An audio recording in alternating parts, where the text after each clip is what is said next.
说贵就贵，韩国做了一个违背祖宗的决定啊！美日笑的是合不拢嘴，齐齐给韩国点赞。那么都跪到自己面前了，日本还有什么不满意的呢？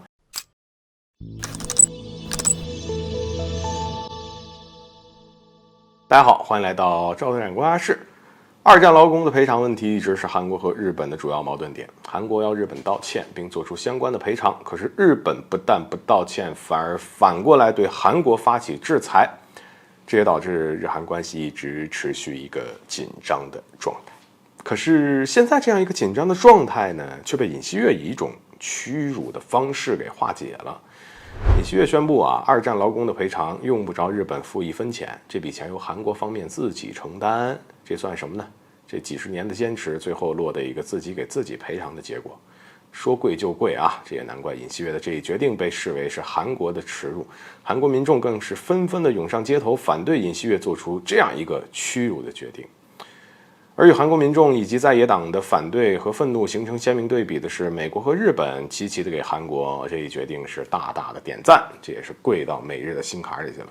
拜登相当自豪地表示啊，这是日韩关系翻开了一个新篇章啊！拜登当然是自豪了，甚至可以说是相当得意。在拜登看来，这是自己努力的成果，是在自己的推动下，韩国才能无视国内的愤怒情绪，和日本走上了这么一条屈辱的和解之路。然后呢，这一篇章翻开的也不只是日韩关系，还有美国在亚太的谋划。之前美国就一直想撮合日本和韩国，打造一个稳固的美日韩联盟。而在美国看来，日韩就是美国一个十分重要的前哨基地，完全可以承担起美国在亚太对中俄施压的重任，所以美国才十分想看到这样一个和谐的日韩关系。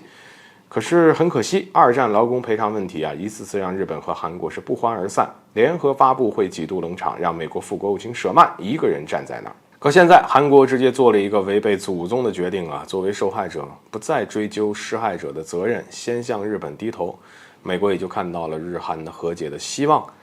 对此拜登自然是相当满意的，可能拜登都恨不得搂上尹锡悦去亲上一口，表达自己的喜悦之情。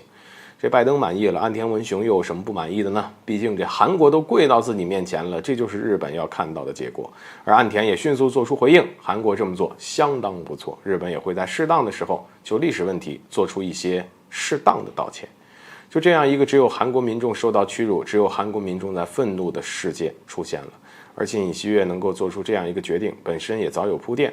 韩国民众应该早就有心理准备。之前呢，在3·1运动纪念日上，尹锡悦就做出了一些试探，声称日本作为韩国敌人的时代已经结束，现在应该把日本当成合作伙伴。当时不少韩国民众就非常不满，嘲讽尹锡悦就应该去竞选日本首相。那个时候尹锡悦做出这番表态之后，应该有不少韩国民众猜到，可能在二战劳工赔偿的问题上，尹锡悦会有一些动作。但是呢，却没想到尹锡悦的动作这么大，下手这么快，这么果决，直接一棒子就敲在了自己的膝盖上，强行将韩国民众摁在地上。好了，本期节目就到这里，欢迎点赞转发，留下你的精彩评论。